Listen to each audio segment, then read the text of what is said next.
All right, good morning. So this is, I think, the third lecture. What's going in here? Although 3 is probably not necessarily a good number since there's a bunch of pre-recorded ones from my previous university. So I think I'm actually, it's chapter 7 that I'm going to be talking about this morning, which is on interpolation. I also don't necessarily believe in following the order of the book. So the reason is interpolation as an idea, I think, really belongs very close to what we do with least squares estimation. Because estimation is basically an approximation function.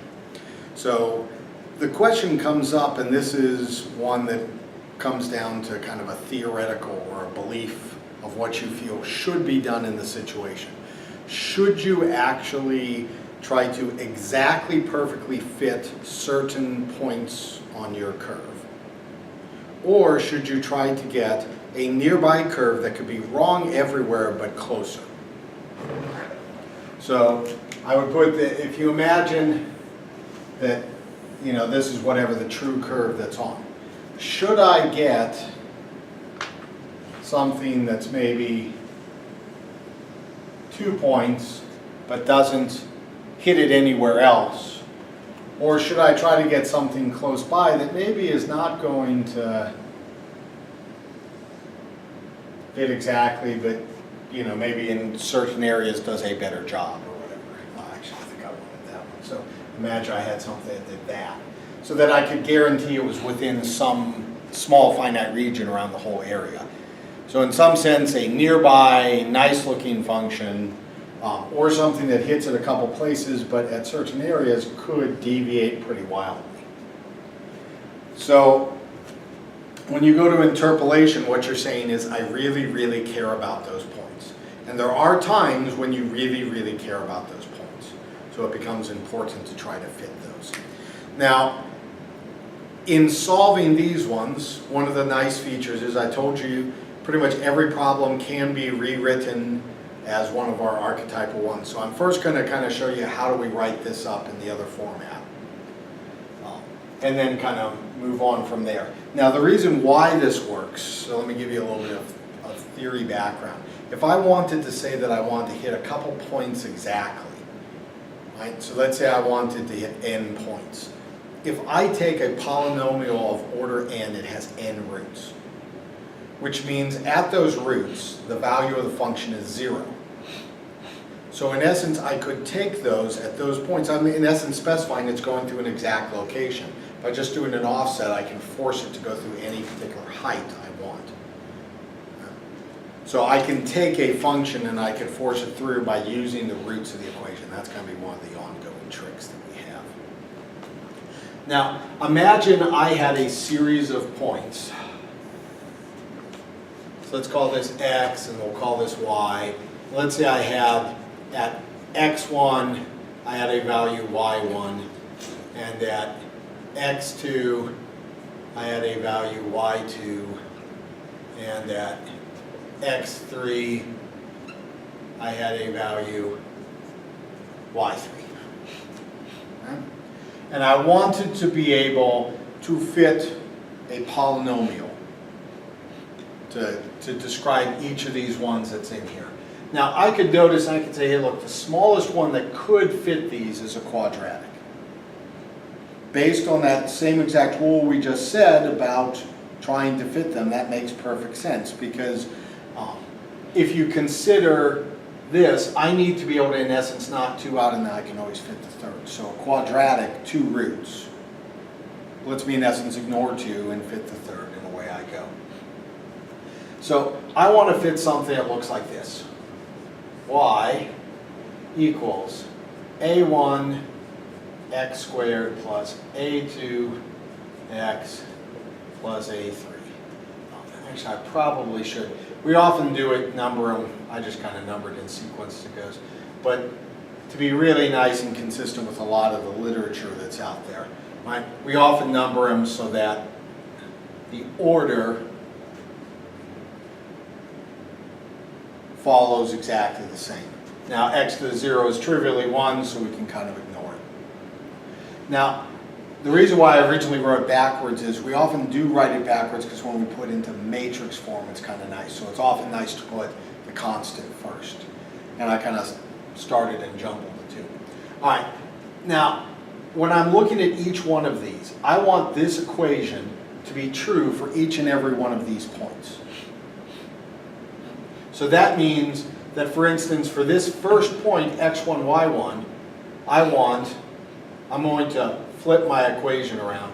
I want to have a0 plus a1 x1 plus a2 x1 squared to be equal to y1. And I want a0 plus a1 x2 plus a2 x2 squared to equal y2. That's not what we're looking to. All right, and a0 plus a1 x3 plus a2 x3 squared to equal y3. Now if we notice, for each of these columns, these are all times 1. These are all times an x position that goes in. But I've got a constant here, a0, constant a1, constant a2. So if I were to factor this, I could factor out a0 from the first column. I could factor out a1 from the second, a2 from the third.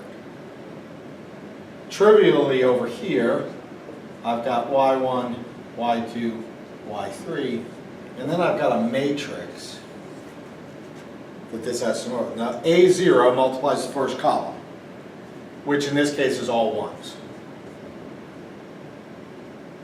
a1 multiplies x1, x2, x3.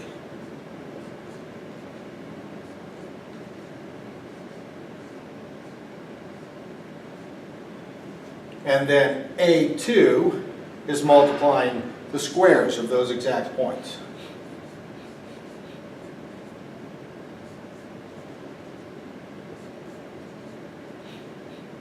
That's going on. So that kind of turns this equation into a matrix form. Now, I know the points x1, x2, x3, which means I know 1, I know this column, I know how to square them. Right? So this matrix is completely known. So let me call this A. This is a bunch of coefficients I'd like to know. They're completely unknown. So I'm going to call that X as a vector. And then these are all the Y's. I know those. So let me just call that B. So now we've got right back to exactly where we were before, AX equals B. Okay? All you have to do is solve this matrix. You'll get your A, which is the coefficients. You can stick it right back into this equation that's going on, and then you could therefore calculate for any point you want along here. Now, at this point, we should look at this and go, wow, should I just be done? Right? I mean, this obviously, it will interpolate the points. Because we know by the fact that I wrote this equation to be equal, this is a 3 by 3, so there's no over specification. So it will exactly hit those points that's going on. So therefore, it has to interpolate the points. So mathematically, boom, it's guaranteed to go through, interpolate it, done, right? Well, in one sense, yes, but in another sense, no. So the question then comes up, that is true that that will actually hit it. The problem starts to come in when you look here. Okay? Now, when you're looking at this one here, while this is a completely known matrix, if you look at the format of this, right?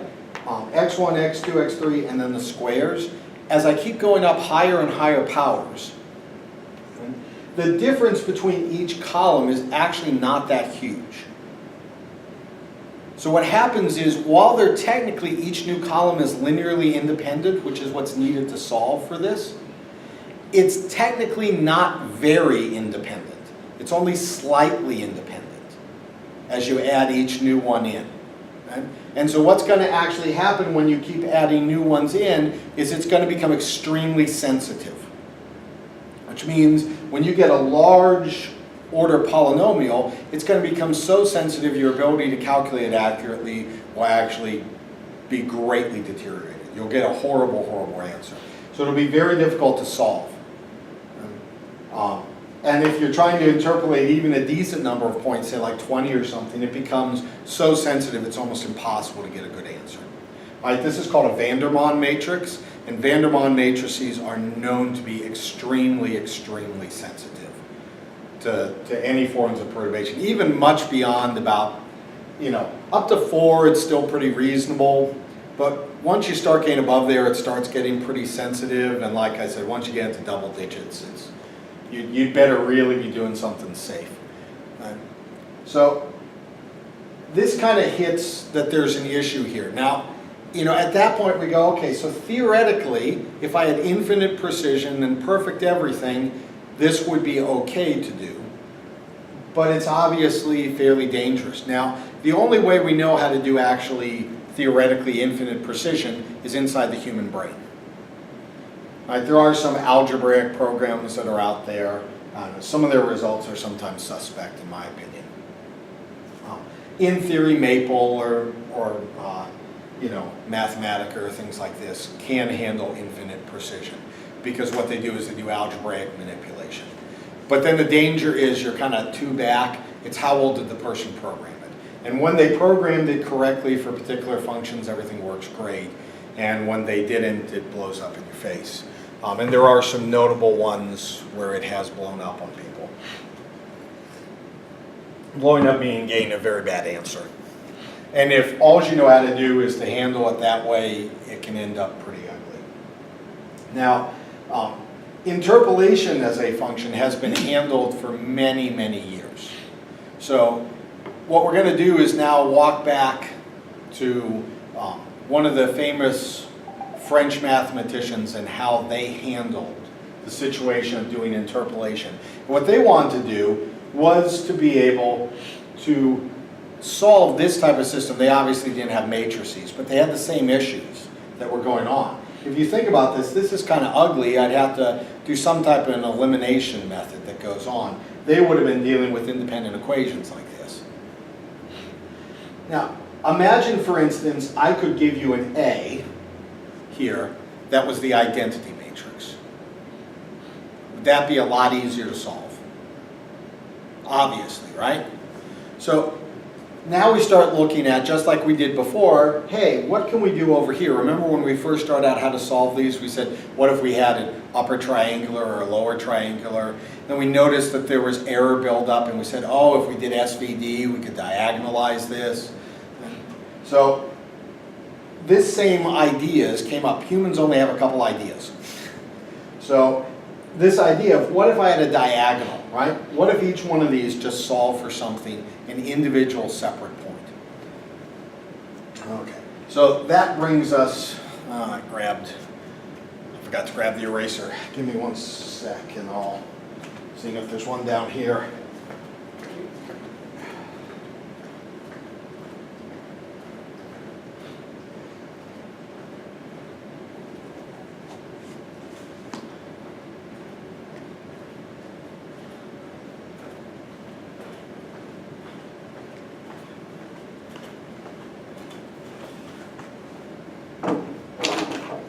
On the bright side, I saw a few extra pens under there when I was looking. Okay.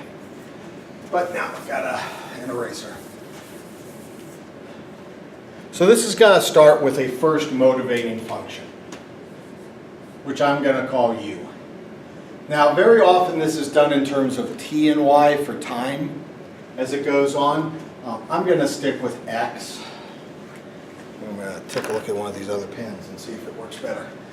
Imagine I defined a function u of x, and that u of x looked like x minus x1 over x0 minus x1, where I've got points just like I did before, except now I've got x0 and x1,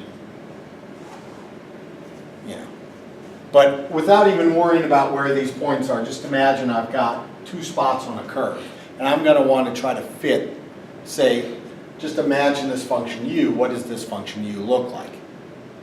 Well, if I took this function and I went to the point x0, I'd end up with x0 minus x1 over x0 minus x1, and I would have the point 1. If I go to the point x1, I'd have x1 minus x1, which is 0, divided by something that's not 0. So I'd have 0. Now, I'm not saying anything about what's going on in between, but at these particular points, this function is 1 at its left interval, and it's 0 on the right. Fair? Now, what if I took this same thing? So I can call, there's a lot of things you could go on these. I could call this, 0 kind of 1 or something like that, just to specify the two ones it's in. But what if I took this same thing and I took u01 and I multiplied it by u02? Well, u01 is x minus x1 over x0 minus x1. So u02 has to be x minus x2 over x0 minus x2. So that adds a new point here, x2. This new function, we know that this one is 1, 0. And this function, by similarity, right, if I put in x0, I'll get 1 at that point. So 1 times 1 is 1, so it stays 1. Right, at x1, this is 0, so who cares what this is? It's still 0. At x2, this is going to be x2 minus x2, which is 0. So this goes to 0, so who cares what that one is? The product looks like that. Now, I could obviously, if you think about what this implies, what if I multiplied in 0, 3? You'd get a 1 and you'd add a 0 at 3. So I can now induce as many zeros as I want. What we're going to do is take these for however many points I want to do it. So let's say, for instance, I wanted to fit the points, 0 up to n minus 1.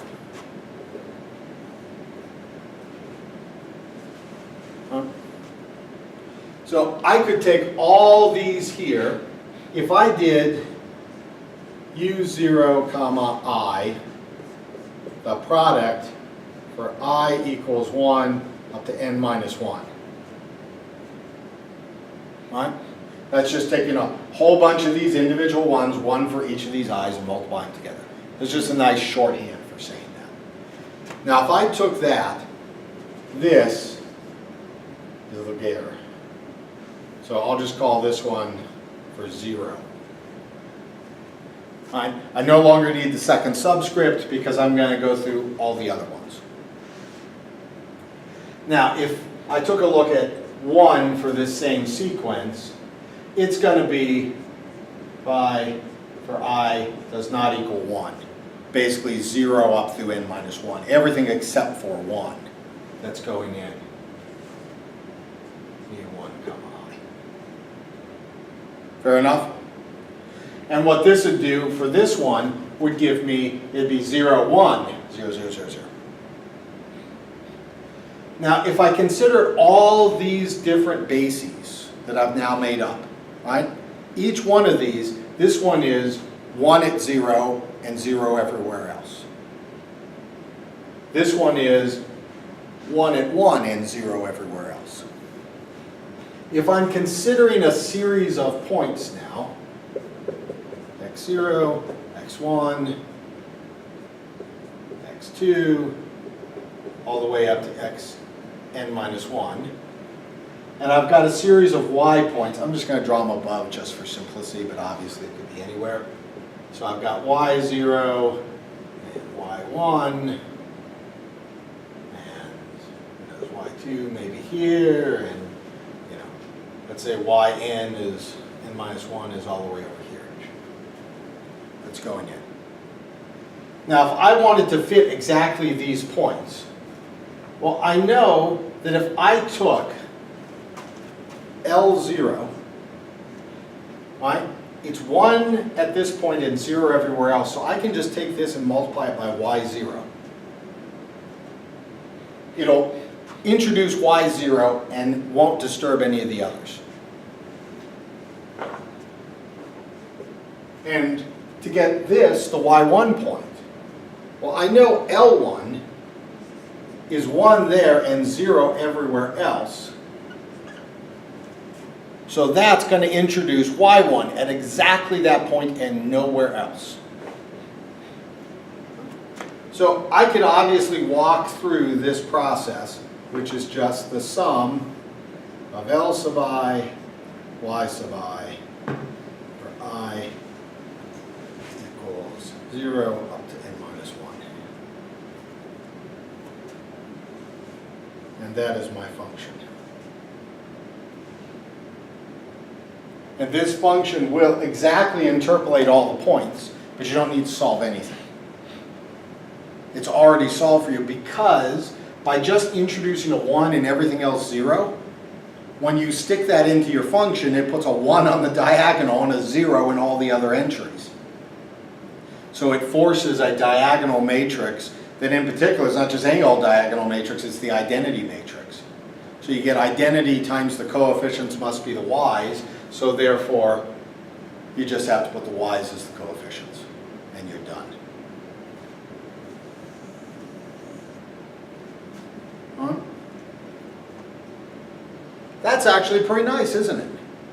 I mean, it's amazingly simple. You know, while this may not be the simplest thing, and for instance, the book, if you get it, you know, the book is nice and comprehensive. They do cover this. They don't actually break it down into these U functions.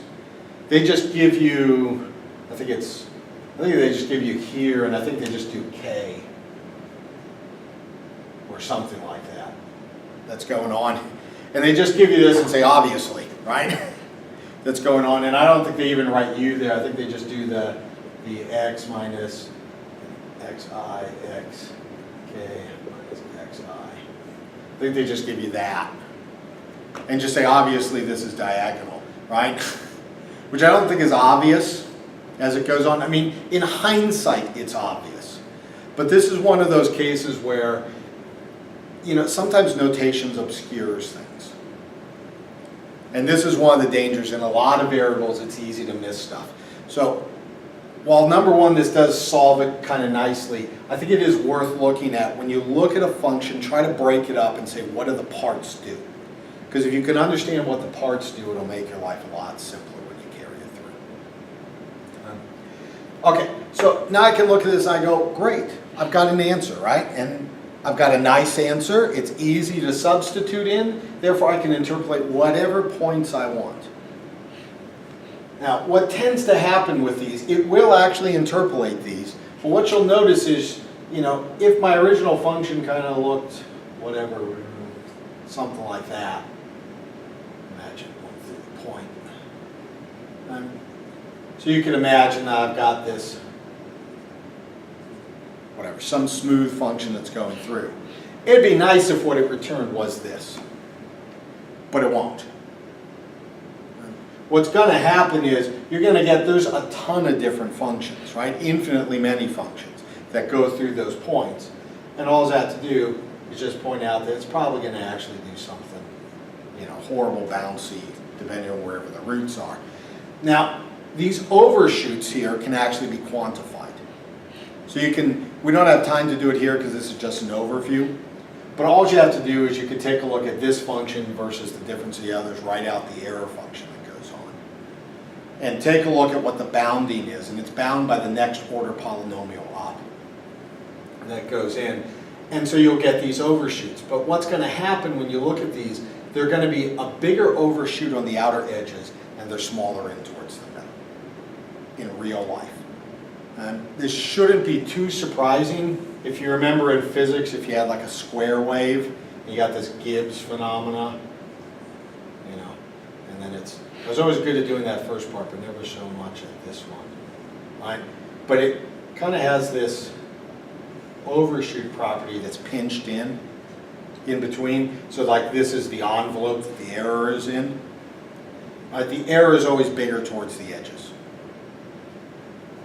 And then if you imagine if I went past the data, it's even worse if this was a function. Once I get past the edge of where my data is, it gets really bad. This is the problem that goes in with prediction. And any type of prediction problem is guaranteed to suffer this because human beings, we have to model it with a function. We find our closest order function that's there. If I've got a lot of data around it, I'm in towards the middle, you're going to be, even if you're off, you won't be off by an awful lot. Because the data around you tends to make it nice and smooth and pretty looking. The further you get to the edge, so you have less data around you to kind of smooth things out, the worse your estimates can get in between actual pieces of data. Once you go outside, very rapidly your ability to model with that equation goes to garbage. And this is the prediction problem. Right? So, and this harbors everything. This is why people cannot predict the future very well. Because we have no data. Since you have no data, therefore, any mathematical model you fit to it, there's infinitely many equations that could have fit to it. What's the likelihood you pick the right one? Right? It's vanishingly small. So it's only a huge bit of hubris that makes people think they've got it. Right? Now, there are cases where we do better than you would anticipate. And that usually comes down to it's better than we anticipate because we have a good reason to believe we've at least picked the right family of models.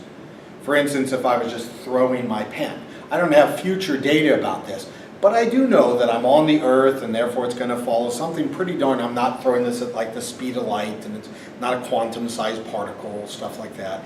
So Newton's equations are going to be a good approximation. So therefore I can fit a quadratic, I know something about gravity, even though there could be density variations in the Earth and all kinds of stuff like that, it won't be huge. So I can approximate it by Earth's gravity, so on and so forth. You'll get close, it'll be a pretty good thing. So I can probably predict to you, if I could accurately give you my starting force and stuff like that, I could probably get you within a fraction of a second of what's really going to be there, because I have a reason, a first principle reason for what's going on there. Now, if I've got such a system and I have good reason to believe such system would occur, I can obviously get away with that. This doesn't work so well in areas where I don't have a good first principles reason to believe that that's going to carry on. Let me give you a couple areas where those such first principles things would not exist. For instance, predicting the stock market. Right? Everybody wants to predict the stock market and where it goes because, ooh, you make a ton of money. Here's the problem with it though. Nobody has a good model of the stock market.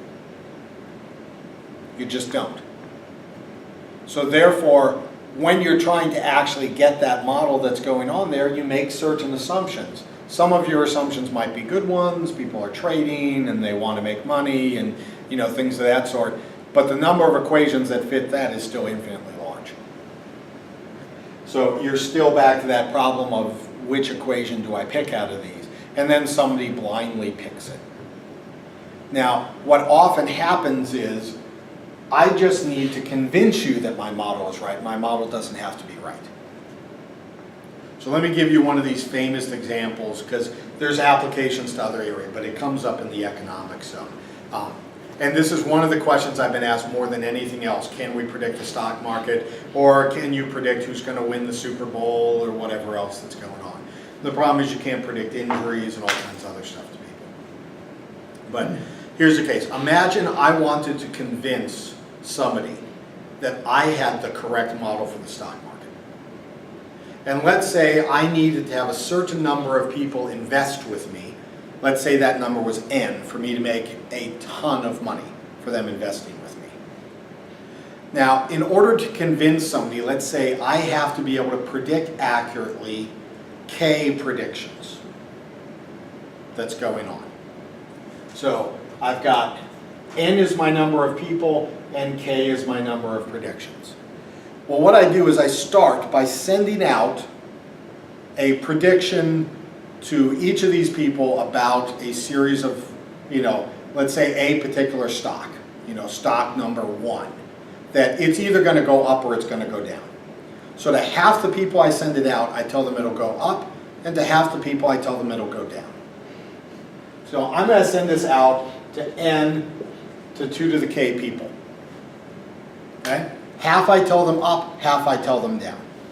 I wait, the stock either goes up or down. Right?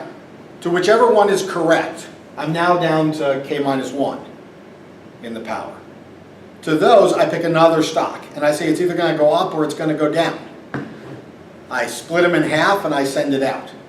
After k predictions of these things, clearly, with no ability whatsoever in my model, I have n people who have been given k completely accurate predictions. At that point, those people are like, wow, this guy has given me k completely correct predictions. His model must be perfect. I think we see the problem here, right? This is one of those fallacies. Now, it doesn't mean nothing that somebody can guess something. I mean, I'm just showing you there is a way I can game the system. Right? And by gaming the system, it doesn't mean that anybody who shows you, I mean, if God were to come down and tell me this is going to happen with these particular stocks, those things would come true. But that doesn't mean that every single person who tells you this is what's going to happen with these stocks is necessarily going to have been given some special divine prerogative. Okay? And that's basically where the danger comes into this. Lots of people claim to have special knowledge, special whatever in a lot of different areas. Right? And this is just a way I can fake it to whatever group I want to convince them by data. Because as long as you give me a finite amount of data, I can always fake it. And that's what interpolation is. It's a way of faking it. The functions that I've come up with, they're not even polynomial at all. I can fit exponentials, logarithms, all kinds of weird stuff using these. I can take transcendental functions and fit them with this. It doesn't guarantee that I have the right form. Now, I've done this with, polynomials. Could I do this with other things?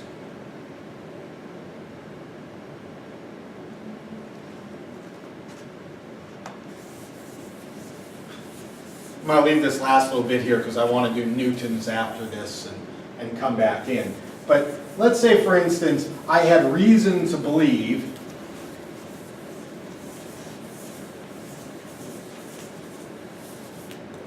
that the real function I was trying to deal with looked like this. All right, a0 e to the a1 t plus a2. What if I had some mathematical reason to believe this was my function? Or any other thing you want to fit in here as your odd side thing. Let's just even say, let me grab an even slightly bigger one. Let's say I knew e to the minus t plus a2. All right, so this way I can do a couple different ones of these. But now I have reason to believe this is a 1 and this is a minus 1 or whatever else you want.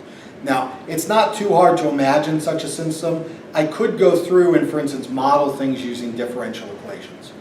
And by taking a look at the properties, these exponents drop out, right, as the roots of the characteristic polynomial. So we can often get those roots fairly accurately, but I need to know what's the magnitude to give on each of these functions. Let's go in here. So, can I do this? What if I have a series of points and I want to fit this? Can I do it? Yes. Of course I can. Will it fit in my nice linear matrix? Yes, it will. This is what throws a lot of people. Okay? If you look at it, all of the coefficients I want to solve for here are linear. So therefore it'll fit nice and linear. All I have to do is imagine I have a series of points, right? T0, Y0, T1, Y1, I need 3 of them, T2, Y2. So if I take each of these equations, I'd have Y0 equals A0 e to the T0 plus A1 e to the minus T0 plus A2, Y1 equals A0 e to the T1 plus A1e to the minus T1 plus A2 ny2 equals A0e to the T2 plus A1e to the minus T2 plus A2. Write that into matrix form. The y0s through y1, or through y2, sorry. For each one of these, the A values are constant, so I can pull them out. A0, A1, A2. A0 multiplies the first column of my matrix, which is e to the T0, e to the T1, e to the T2. A1 multiplies the second, e to the minus T0, e to the minus T1, e to the minus T2, and A2 for the last, which I could obviously shuffle as it goes on. But notice, nice linear equation, solve for the A's, done.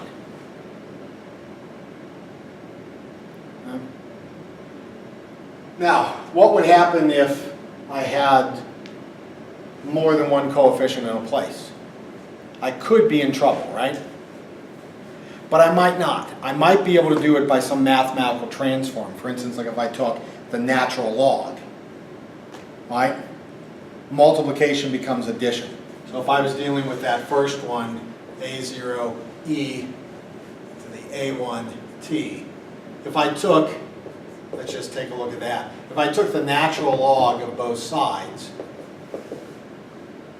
I'd take the natural log of this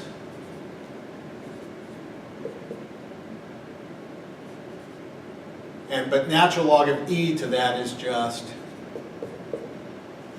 A1t, right? Because the multiplication becomes addition and exponentiation drops out. I now make this my new coefficient that I solve for, because if you solve for that, you can reverse it backwards and get it. I can obviously get the y's. Instead of just putting y's, just put natural log of y. Who cares?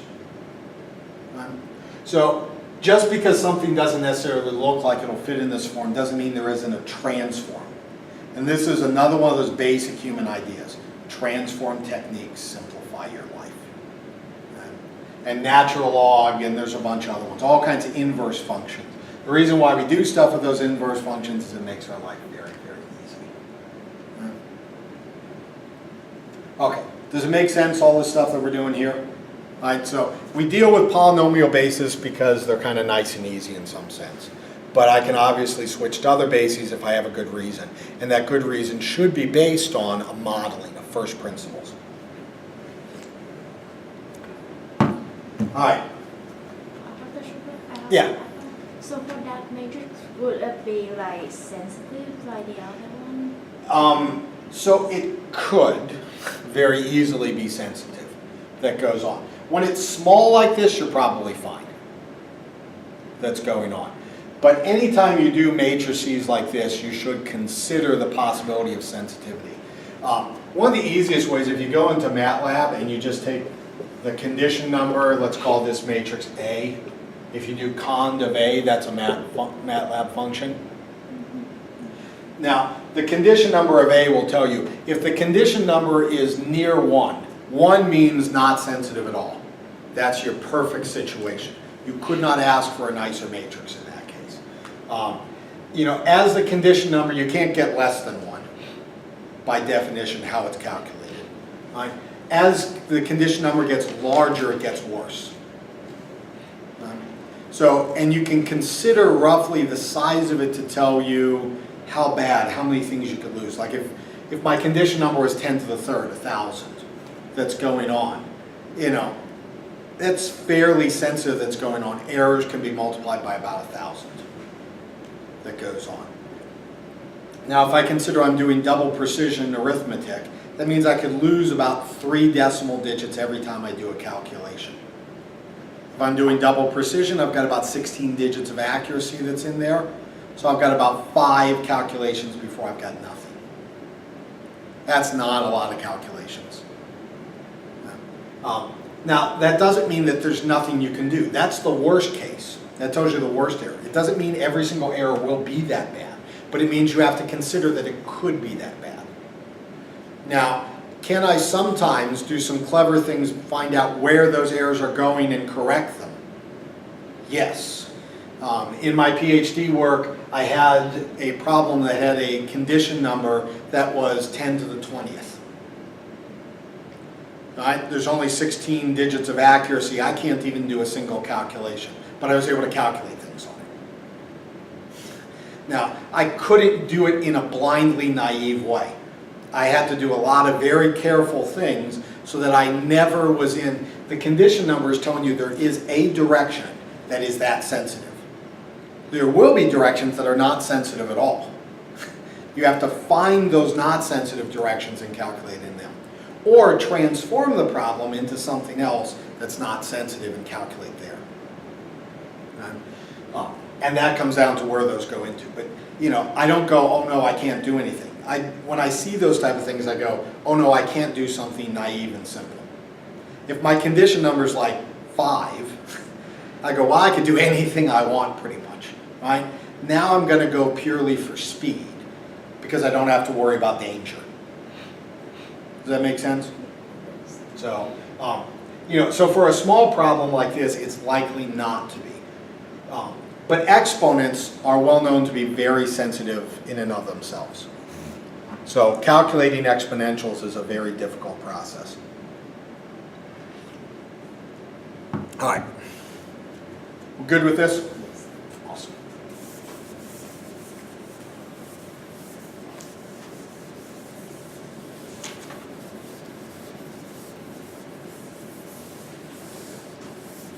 As long as we're doing this, let me take a side note. I don't think I have talked about this one yet. It is in one of the labs, I think it's the first lab that goes on, which is how do you actually calculate? All right, let's say I had a to the n minus 1, x to the n minus 1, that's a to the n minus 2, x to the n minus 2, a to the 1, x plus a to the 0. What if I had a polynomial and I wanted to calculate this polynomial? And there's two things I really like when I'm calculating polynomials, right? Or calculating anything. Number one, I'd like it to be fast. And number two, I'd like it to be accurate. And by accurate, I mean low error in calculating things that goes on, right? How should I calculate this? Well, if I did the most simple, direct way that's out there, right? I could walk through and I'm going to count my speed by the number of multiplications I have to do. So I could calculate this and I'd go, well, I have to multiply an times x. And then I have to multiply another x and another x and another x up to n minus 1. So that means I've got n minus 2 multiplies to multiply this out, plus an extra one to multiply this on, which means I end up with n minus 1 multiplies here. And I walk to the next one. And I've got to multiply this times that one, and then times all the x's, right, which will give me a total, if you count them up, as n minus 2. So I can walk all the way down, so there's 1 at the step 1, so you notice whatever the power is, that's the number of multiplies I have to do, not worrying about the additions. Now this makes a nice little triangle, n minus 1 plus n minus 2, all the way down to 1. So we know this is a quadratic, right? N times n minus 1 over 2. But who cares? It's quadratic. This is of the order n squared in multiplies. And if you do that first lab, you put it in and you'll find out for any decent sized thing, if you multiply it this way, the errors blow up. So particularly if you put multiple of the roots at the same point, this makes it really, really bad for calculation purposes. So in that case, I think I just took, some x minus a to the 6th for some a. I think I picked a to be 1 or something just to be simple. And if you look right around a, right, you would expect it to be this nice, really smooth thing coming in, right at 0. But if you look at it, it's like, when you zoom in, it's really pretty ugly around there, bouncing around, near random. And you know it must be smooth. So it's number one, kind of slow. It's a squared number of operations, and number two, it's got a lot of errors in it. So can I do better? Well, what we might say is, well, what if I started from the opposite end that's going on? And I could pre-calculate, right? This is one of those memory trade-offs. You know, I've got x. I could take and calculate x squared by doing one multiplication. I could calculate x cubed by doing one more multiplication. Right? All the way up to xn minus 1. So I've now done a total of n minus 1 multiplications. And then I have a 1 here, and now I just multiply the coefficients on. Right? Which will be n more multiplies. So that gives me 2n minus 1 multiplies. Now it requires a little extra memory. The other one didn't require any extra memory. I just a temp and I keep adding it in. You know, here I made an array. Now I could do this a little smaller, right? I could be holding my current value of x. I could add a couple extra variables, right? And do the current x and multiply it and add it in and then square it and walk through. If I ever had to evaluate the point again, I'd have to redo the whole thing. But I could do a trade-off that would give me a little extra memory, but it certainly saved me a lot of calculations for large N. That's going on. If you plot the errors on this, it's about similar type of errors. Right? So you can look at that and you go, well, I mean, I at least got a lot of speed even if I didn't drastically improve the errors that's going on. So we can look at that and say, hey, that's pretty decent. Then the question comes up, can I still do better? And this is where we get what's called the nested polynomials. So what we're going to do for the nested polynomials, so you can remember right now we had one that was on the order of n squared and the other that was on the order of n, right? Let's take a look at this, and I'm going to take a look just this to this, and I go, well, this has an n minus 2 on it. So I could rewrite this as an minus 1 times x plus an minus 2 times x to the n minus 2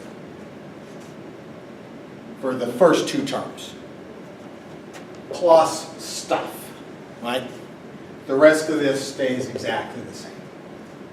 Fair? Now, the next term here is going to be the n minus 1 term. And we know by patterns it'll be an minus 1 that goes on. So I've got or I guess n minus 3, sorry. X plus an minus 2. And this is xn minus 2, and the next will be xn minus 3. So they've got an n minus 3 in common. So I'll pull the n minus 3 out. So that leaves an x here, plus there's an an minus 3. Xn minus 3 plus stuff.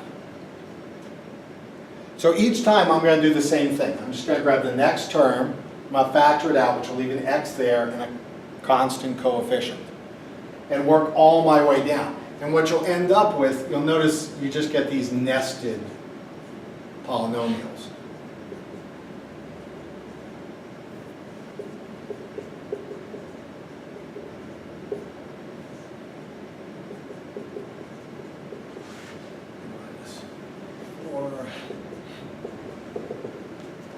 Right, continuing on eventually to x plus a0. So I've rewritten this function into this form. Do we agree? Now, count the number of multiplies. 1, 2, 3, 4, there's one at each thing. So now I'm down to n. I cut the number of multiplies in half. When you go to look at the errors on here, the errors of this one are half also. So I end up getting low error and low operation count. I got both of what I wanted. Most of engineering comes down to what we call the waterbed effect, right? A trade-off, right? A waterbed, you push down one spot, it pops up somewhere else. Right? There's a lot of people have a lot of names for this. Depends where you came from, what the name is. right? But the idea is, if you make one thing better, you make something worse. That's going on. That's often the case, but it is not always the case. Here's the important thing to know about the waterbed effect. When the waterbed effect does not end up giving you the situation, like here, the waterbed effect does not explain this situation. The reason is you're not on what we call the Pareto front, right? So the Pareto front is where you're at the optimal area that goes on. So in any constraint space that's out there, right? There's, these are variables I can adjust inside my problem. And there's some frontier edge, right? Imagine that's the surface to this front, right? Inside here, you have suboptimal designs, right? Which means I can improve multiple variables, no trade-offs, because it's not an on-the-edge design. Once you reach this forefront, which we call the Pareto, right, boundary area, any type of a move in a direction is going to require some things to improve and some things to get worse. That's the waterbed effect. The waterbed effect has a technical name, which is that, Pareto boundary that gets formalized. So if you're in something else, the other ones are suboptimal, which I often kind of just express to people as saying, they're just bad design choices. Now, sometimes those bad design choices are good enough. Right? There's an extra thing, which is ease of effort that goes on. And sometimes those suboptimal ones are just really stupidly easy and you don't need anything better. Right? If it's stupidly easy and you don't need anything better, you are wasting your time to get to the Pareto edge. Okay? I mean, at that point, you are a bad engineer if you get to that edge. This is, my dad, when I was growing up, used to kind of joke that he would never hire an engineer from NASA. This probably sounds rude. I have a lot of friends who are NASA engineers, and they're brilliant. And my dad's point was not that they weren't brilliant. My dad's point was they always got to the Pareto edge. And a lot of the stuff he was doing in buildings did not need to get anywhere near the Pareto edge. So they spent so much time tuning something that was irrelevant. It cost so much money they couldn't afford to do anything with it. And so his point was they were too good for that spot and didn't know how to scale it back. Now, I do also know NASA engineers who do know how to scale it back. Right? So it's not a universal curse, but it is something that's kind of exhibited that a lot of people will get into a mentality where I must get to that boundary. Right? I must be on the frontier or it's not any good. That's not true. Right? You must pick the correct solution for your problem. Easy problems do not require you to be on that edge. Right? Recognizing whether an interior solution or a boundary solution is necessary, or if a fundamental advance in knowledge is needed to push the Pareto boundary. This is where engineering and science lie up, right? This is pathetically simple, anybody can do it. Right? This requires a knowledgeable engineer. Out here requires a scientific breakthrough. Right? Today's impossible is tomorrow's hopefully new scientific breakthrough that goes on. This is why engineers on the boundary sometimes become scientists. Because in order to be able to fix the problem, they've got to push the boundary. And this is actually what a PhD does. What you're trying to do is you're trying to find a problem that's just beyond the boundary and you have to push the boundary. So that's another kind of way of explaining that boundary area. And this gives you a nice trade-off in what's in here that's going in. So in this case, the nested polynomial is a great solution. Right? Extremely low flop count. Right? It's very accurate. What if my problem does not require that level of accuracy? And it's so small that the flop count is irrelevant? Then it's a waste to bother to write it this way. It is quicker to write it the other way. So should I always do this, or sometimes is the suboptimal right? Sometimes the suboptimal is right. Okay, we good? So I gotta keep track of my time on this as well. Can we take a break? Sure. We'll take a break, stretch legs, and we'll be back in a sec.